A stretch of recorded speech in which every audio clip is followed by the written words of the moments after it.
Yesus, Allah yang hidup. Terima kasih Tuhan untuk anugerah keselamatan yang daripadamu. Dan terima kasih Tuhan untuk firman yang menguatkan kami, yang menghibur kami di segala musim kehidupan kami. Saat ini kami hendak belajar firman-Mu ya Tuhan Yesus. Ya Allah Roh Kudus, bantu kami untuk kami mengerti, untuk kami dibawa ke dalam pertobatan, untuk kami sungguh-sungguh menikmati hidup di dalam Engkau Tuhan, di dalam firman-Mu yang menghidupkan dan kebenaran. Dalam nama Tuhan Yesus Kristus kami berdoa. Amin. Jemaat Tuhan Yesus Kristus, mari dengarkanlah firman Tuhan di dalam Yakobus pasal 1 ayatnya yang ke-12.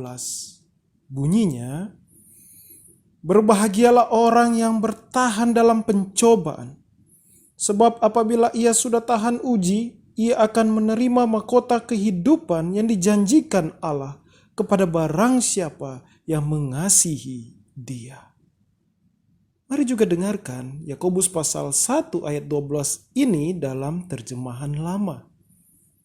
Berbahagialah orang yang sabar menanggung pencobaan, karena sesudah ia tahan uji, ia akan menerima kelak mahkota hidup yang dijanjikan Allah kepada segala orang yang mengasihi Dia. Firman Tuhan di dalam Yakobus pasal 1 ayat 12 ini terasa begitu kuat, di mana saat kita berada di masa pandemi COVID-19. Yang dimana secara mata manusia kita belum melihat ujung selesainya. Dan tetap hidup dalam kebiasaan baru yang belum pernah kita alami sebelumnya. Jujur, cukup menyiksa hidup dalam kebiasaan baru ini. Yang antara lain tidak dapat bertemu keluarga dan jemaat seperti sedia kala. Jaga jarak, jauhi kerumunan, pakai masker, cuci tangan setiap waktu, cuci baju setelah keluar rumah. Tidak dapat lagi beribadah dalam satu ruangan. Namun inilah kenyataannya. Kehidupan yang sulit itu nyata. Resesi ekonomi di Singapura dan Korea Selatan itu nyata. Isi rekening bank kita yang naik turun bahkan sampai di posisi Rp1.000 ke bawah itu pun nyata. Pekerjaan sulit itu nyata. Sekolah dan kuliah online yang memiliki kesulitan tersendiri yang tidak pernah ada sebelum wabah COVID-19 itu nyata. Kesulitan dalam kehidupan keluarga itu nyata. Sakit COVID-19 dan berbagai penyakit itu benar-benar nyata. Semuanya bukan ilusi.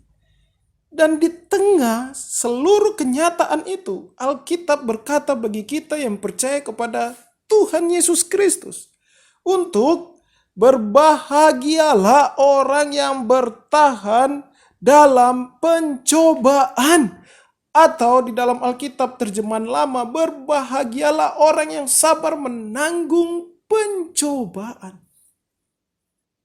Kata pembuka Yakobus pasal 1 ayat 12 yang berbunyi berbahagialah orang yang bertahan dalam pencobaan, mirip dengan Mazmur pasal 1 ayat 1, pasal 32 ayat 1, Yesaya 56 ayat 2, Yeremia 17 ayat 7. Kata berbahagialah yang dalam bahasa aslinya diartikan kebahagiaan yang melampaui hidup, usaha manusia dan bahkan kematian. Kata pencobaan bahasa aslinya adalah peirasmos, yaitu penganiayaan atau kesulitan yang berasal dari dunia ini atau iblis. Jadi jika diartikan dengan bahasa aslinya, berbahagialah dengan kebahagiaan yang melampaui apapun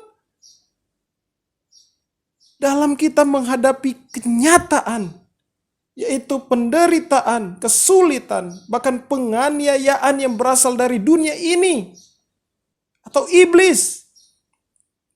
Jika kita melihat kemiripan Yakobus pasal 1 ayat 12 dan Mazmur 1 ayat 1 yang berbunyi,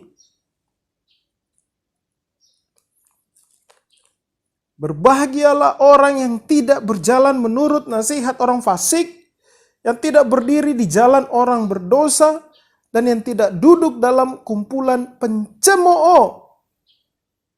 Tetapi yang kesukaannya ialah Taurat Tuhan, dan yang merenungkan Taurat itu siang dan malam. Ayatnya yang kedua. Allah memakai Yakobus untuk memperlihatkan kita bahwa kebahagiaan kita di dalam Kristus Yesus untuk bertahan dalam pencobaan, dalam kebahagiaan, tidak lepas dari hidup di dalam firman Allah, di dalam doa, dan mentaati firman Allah. Banyak tokoh iman di dalam Alkitab yang berbahagia bertahan dalam pencobaan. Bahkan seluruh tokoh iman di dalam Alkitab, mereka berbahagia bertahan dalam pencobaan. Lihatlah Abraham, dan dapat kita lihat di dalam Roma pasal 4 ayat 18 sampai 22. Musa, kita dapat melihatnya di dalam Mazmur 90 ayat 1 sampai 2. Daud di dalam Mazmur 35 ayat 17. Elia saat ia menunggu datangnya hujan.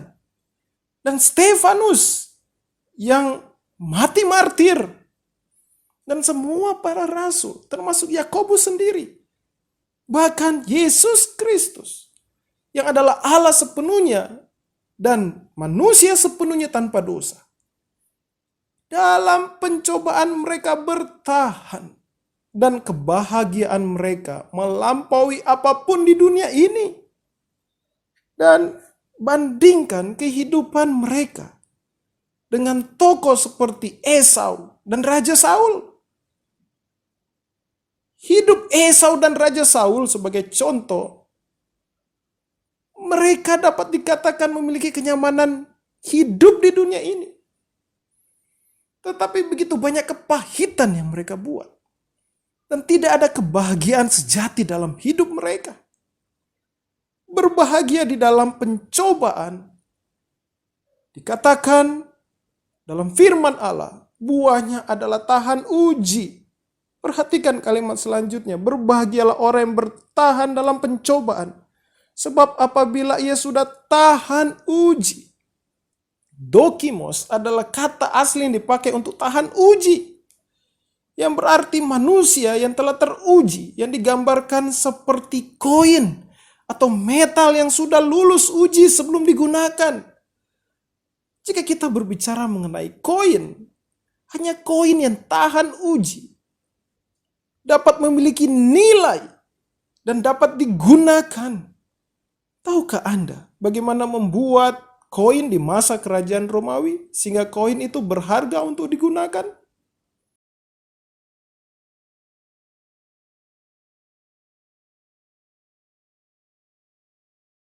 Coin minting techniques were shrouded in secrecy in antiquity. Because of this secrecy, we don't know precisely how ancient coins were produced. But modern experiments like this one have attempted to recreate and better understand those techniques. Coins start as discs of metal called blanks. To combat efforts to counterfeit coins, the weights were typically standardized. Producing blanks of consistent weight was a technical challenge because the raw material is molten metal, which can be difficult and dangerous to handle. In this experimental recreation, a mold is prepared to create a number of blanks. It is made from foundry sand, a mixture of clay and sand that can resist high temperatures. With great care, coin-size indentations are punched into the mold. To ease the flow of molten metal, which in this case will be silver, small channels are made between the round marks. Solid silver is heated in a crucible to its melting point of 1763 degrees Fahrenheit. It is then poured into the molds and allowed to cool. When cool, the blanks are trimmed to remove excess silver left over from the connecting channels. Blanks that are not of the correct weight and size are rejected. The final step in the process transforms a blank into currency. Two metal dies will make impressions on either side of the blank, creating images that stand out in relief. One die will impress an image on the obverse side of the coin, and the other on the reverse side. You can think of obverse and reverse as being similar to heads and tails. To strike a coin, the obverse die is set into an immobile object, such as an anvil. A blank, which has been heated to make the metal more malleable, is placed on top of it. The reverse die is held by hand above the blank and struck by a heavy hammer. The result is a finished coin that is ready for use. Ya, itulah gambaran bagi manusia Kristen yang teruji. Iman dan pertobatannya sungguh murni melalui berbagai tempaan kesulitan, penderitaan. Atau dengan kata lain, perasmos, pencobaan yang jelas-jelas nyata. Sekali lagi, kehidupan iman mengikuti Kristus Yesus, Allah yang hidup, Allah Israel, adalah kehidupan di dunia nyata dan bukan di dunia halusinasi. Kecuali manusia Kristus Yesus yang tanpa dosa.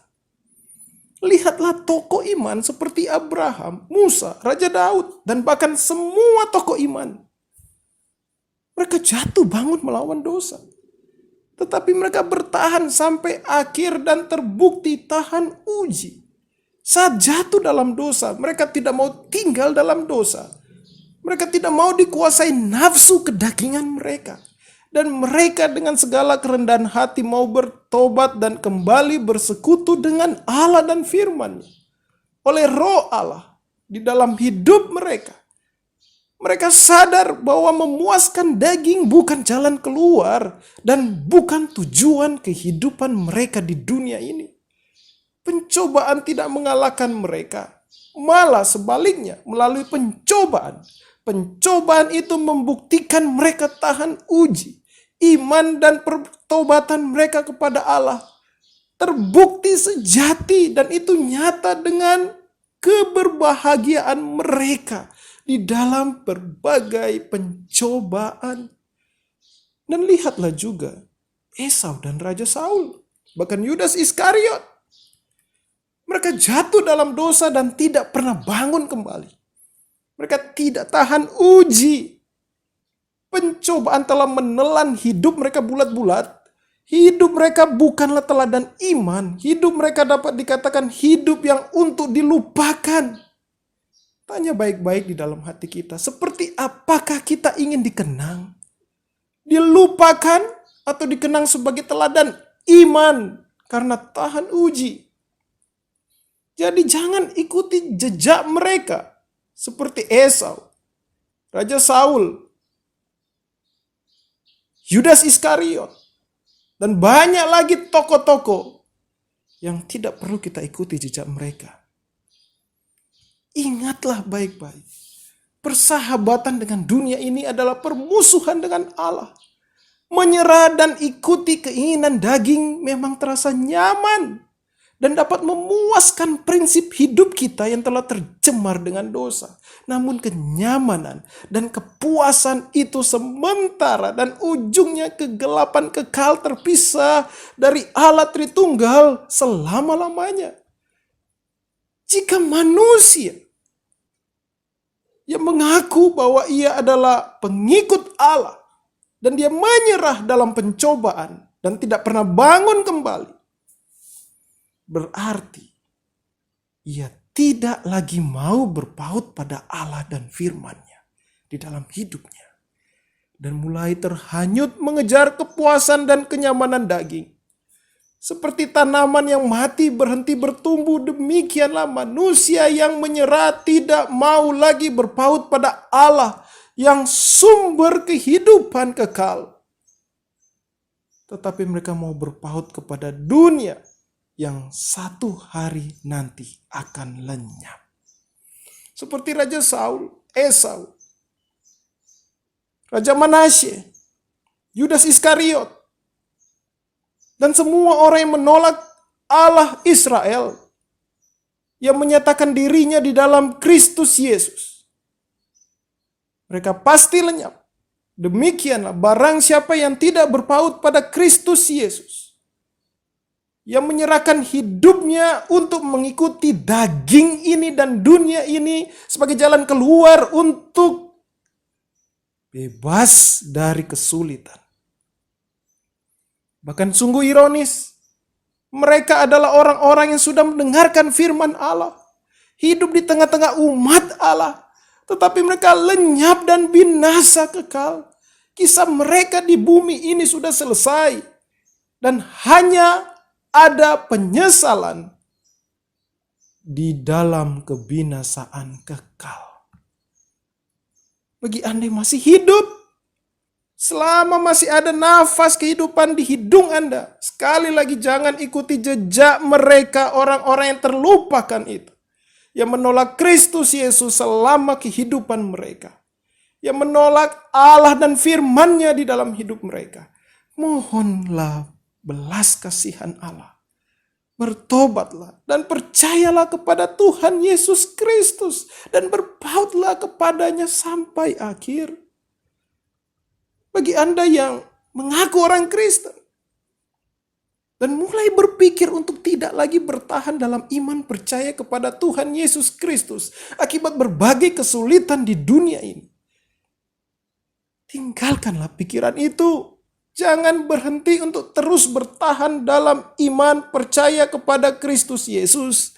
Jangan menyerah berpaut pada Tuhan Yesus Kristus.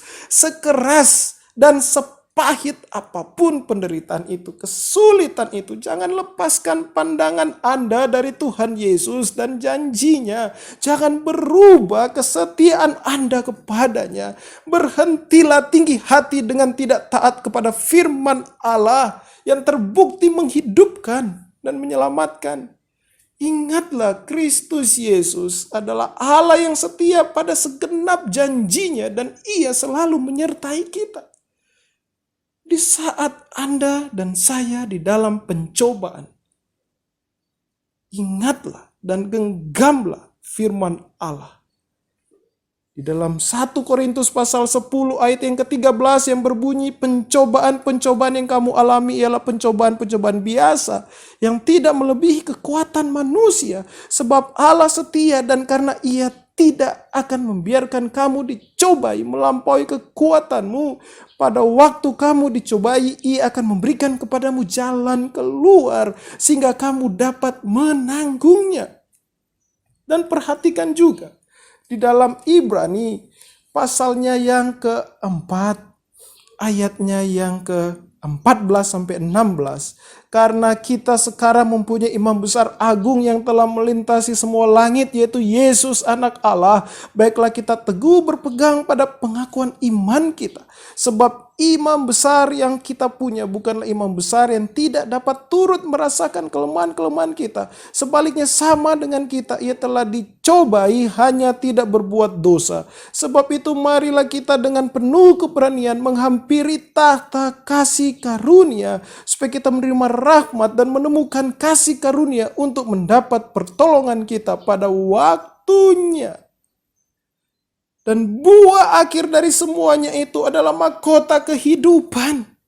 Seperti atlet yang berlomba pasti ada finishnya jika ia tekun di dalam pertandingan itu. Dan ia menerima mahkota. Demikian juga perjuangan iman kita ada finishnya. Yakobus menggambarkan apa yang ada di finish kehidupan iman kita, yaitu mahkota kehidupan. Seperti yang ternyata dalam firman Tuhan yang berkata, ia akan menerima mahkota kehidupan yang dijanjikan Allah kepada barang siapa yang mengasihi Dia. Dan lihatlah di dalam Yohanes pasal 8 ayatnya yang ke-56 yang berbunyi,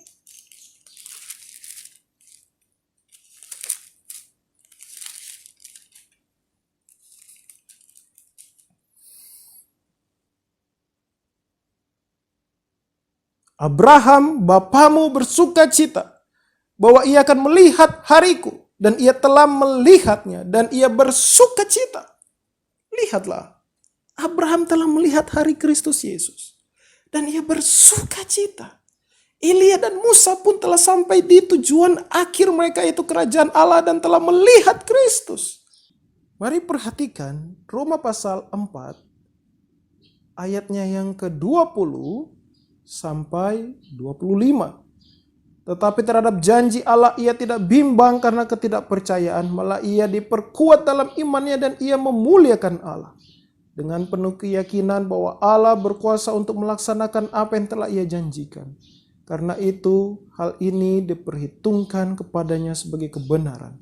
Kata-kata ini yaitu hal ini diperhitungkan kepadanya tidak ditulis untuk Abraham saja, tapi ditulis juga untuk kita. Sebab kepada kita pun Allah memperhitungkannya, karena kita percaya kepada Dia yang telah membangkitkan Yesus Tuhan kita dari antara orang mati, yaitu Yesus yang telah diserahkan karena pelanggaran kita dan dibangkitkan karena pembenaran kita. Dan perhatikan juga di dalam Roma pasal 8 ayatnya yang ke-22 sampai 25, sebab kita tahu bahwa sampai sekarang segala makhluk sama-sama mengeluh dan sama-sama merasa sakit bersalin. Dan bukan hanya mereka saja, tetapi kita yang telah menerima karunia sulung roh, kita juga mengeluh dalam hati kita sambil menantikan pengangkatan sebagai anak, yaitu pembebasan tubuh kita. Sebab kita diselamatkan dalam pengharapan, tetapi pengharapan yang dilihat bukan pengharapan lagi. Sebab bagaimana orang masih mengharapkan apa yang dilihatnya, tetapi jika kita mengharapkan apa yang tidak kita lihat, kita menantikannya dengan tekun. Keselamatan kekal tidak hanya terjadi pada Abraham saja, tetapi kepada barang siapa yang percaya kepada Tuhan Yesus Kristus. Dan kita akan bertahan sampai akhir menantikan pengharapan yang dijanjikan Allah, walaupun kita di dalam berbagai penderitaan dan kesulitan, sampai memperoleh mahkota kehidupan yang dijanjikan oleh Kristus Yesus. Namun lihatlah, kembali ke dalam Yakobus pasal 1 ayat yang ke-12. Kalimat terakhir di ayat 12 yang berbunyi,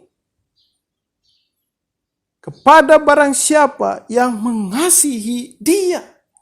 Jadi dapat disimpulkan orang yang berbahagia bertahan dalam pencobaan yang membuahkan tahan uji dan ujungnya adalah memiliki mahkota kehidupan di dalam kerajaan Allah adalah mereka yang mengasihi Tuhan Yesus Kristus.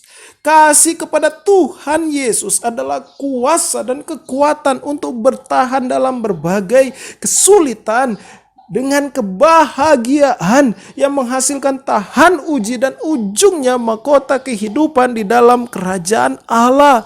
Tanpa kasih kepada Allah dan juru selamat Tuhan Yesus Kristus, mustahil manusia bertahan sampai akhir dengan iman dan pertobatan yang murni. Tapi ada pertanyaan, bagaimana manusia yang berdosa, pemberontak, rusak total akibat kejatuhan manusia pertama dalam dosa, mati rohani dan pembenci Allah serta firman-Nya dapat mengasihi Allah Tritunggal dan bertahan mengasihi Dia yang menyatakan dirinya dalam Kristus Yesus sampai akhir hidupnya? Jawabannya adalah di dalam 1 Yohanes pasal 4 ayat 19 yang berbunyi, kita mengasihi karena Allah lebih dahulu mengasihi kita. Dan di dalam versi Alkitab MILT berbunyi, kita mengasihi Dia sebab Dia lebih dahulu mengasihi kita. Dan versi New King James Version, we love Him because He first loved us. Dan jawabannya selanjutnya ada di dalam 2 Timotius pasal 1 ayat yang 9 sampai yang ke-10. Dialah yang menyelamatkan kita dan memanggil kita dengan panggilan kudus, bukan berdasarkan perbuatan kita, melainkan berdasarkan maksud dan kasih karunia-Nya sendiri yang telah dikaruniakan kepada kita dalam Kristus Yesus sebelum permulaan zaman, dan yang sekarang dinyatakan oleh kedatangan juru selamat kita Yesus Kristus, yang oleh Injil telah mematahkan kuasa maut dan mendatangkan hidup yang tidak dapat binasa. Tuhan Yesus Kristus datang berdasarkan kasih Allah, mematahkan kuasa maut dengan kematiannya di kayu salib. Dan dia mendatangkan hidup yang tidak binasa oleh kebangkitannya dari antara orang mati. Sehingga setiap orang yang oleh kasih karunia Allah bertobat dan percaya kepadanya, kepada Kristus Yesus, memperoleh kebebasan dari kuasa maut dan menerima kehidupan yang kekal. Lihatlah betapa besarnya kasih Kristus kepada Anda dan saya, pada setiap orang kudus yang dulunya tidak berdaya dicengkram dosa dan maut. Apakah tanggapan kita atas kasih karunia Allah? Selain mengasihi Dia yang telah terlebih dahulu mengasihi kita. Dan perhatikan jemaat Tuhan Yesus, di dalam 1 Yohanes 4 ayatnya yang ke-18, di dalam kasih tidak ada ketakutan, kasih yang sempurna melenyapkan ketakutan, sebab ketakutan mengandung hukuman, dan barang siapa takut ia tidak sempurna di dalam kasih. Pencobaan tidak akan membuat kita takut, karena kasih Kristus ada pada kita dan kita oleh kuasa Allah Roh Kudus mengasihi Kristus Yesus. Ketakutan diganti dengan kasih akan Allah Tritunggal saat kita ada di dalam pencobaan. Dan hasilnya sungguh luar biasa, yaitu tahan uji sampai kita menerima mahkota kehidupan. Jika Allah begitu mengasihi kita, apakah pencobaan yang kita takutkan? Jika kita mengasihi Tuhan, sudah sangat memuaskan hati yang baru ini, yang dibaharui oleh Roh Kudus. Pencobaan apakah yang bisa membuat hidup ini mengalihkan pandangan kita dari Kristus Yesus? Tidak ada. Kristus Yesus begitu indah dan memuaskan bagi hidup kita ini, sehingga apapun dari dunia ini tidak dapat puaskan hidup kita selain Kristus Yesus saja. Uang tidak dapat puaskan hidup kita. Oleh sebab itu, jika kita pun di dalam penderitaan, dalam kesulitan, kekurangan uang, kita tidak takut dan cemas. Hormat dan pujian manusia tidak dapat puaskan hati ini yang sudah dipuaskan oleh kasih Kristus. Sehingga jika manusia sekitar kita tidak lagi memuji kita, tidak lagi menghormati kita, kita tetap akan bahagia. Kita hidup tahan uji sampai akhir bukan karena digerakkan oleh rasa ketakutan pada Allah, tetapi karena mengasihi Allah yang terlebih dahulu mengasihi kita. Karena kita telah dikasihi oleh Tuhan Yesus Kristus, Sang Alfa dan Omega, kita tidak akan takut dan cemas akan masa depan kita. Kita yang menerima belas kasih Allah, memandang masa depan dengan kebahagiaan, bukan dengan kekhawatiran, kecemasan, kekalutan, bahkan depresi. Kita akan terus bekerja dan berbuah bagi Kristus Yesus dan bagi kemuliaan Allah Bapa. Jikapun kematian tubuh itu tiba, kita tidak takut, karena kita ada di dalam genggaman Allah Bapa yang Maha Kuasa. Dan karena kasih kita kepada Kristus yang telah terlebih dahulu mengasihi kita, kita tahu bahwa kematian tubuh adalah cara di mana kita dapat bertemu muka dengan Tuhan Yesus, kekasih jiwa kita, Sang Pemberi mahkota kehidupan. Masa wabah COVID-19 menyuguhkan kesulitan yang berbeda dengan masa sebelumnya. Dan bersyukur kita dapat mengalami masa ini. Kesulitan yang nyata akibat wabah ini tidak lebih besar dari kasih Allah Tritunggal kepada kita. Dengan kasih Allah kita akan melewati masa sulit ini dengan kebahagiaan di dalam Tuhan Yesus Kristus dan firman-Nya, di dalam doa, di dalam kasih. Kita akan tetap tahan uji. Dan akhirnya menerima mahkota kehidupan di dalam kerajaan Allah. Walaupun mungkin kita tidak akan mengalami ujung selesainya wabah COVID-19. Tetapi yang pasti kita akan bertemu dengan Kristus Yesus dan menerima mahkota kehidupan yang sudah Ia sediakan dan Ia janjikan kepada kita yang mengasihi Dia. Sehingga sungguh benar firman Allah. Berbahagialah orang yang bertahan dalam pencobaan. Sebab apabila ia sudah tahan uji, ia akan menerima mahkota kehidupan yang dijanjikan Allah kepada barang siapa yang mengasihi Dia. Terpujilah Allah Bapa, Anak, dan Roh Kudus. Amin.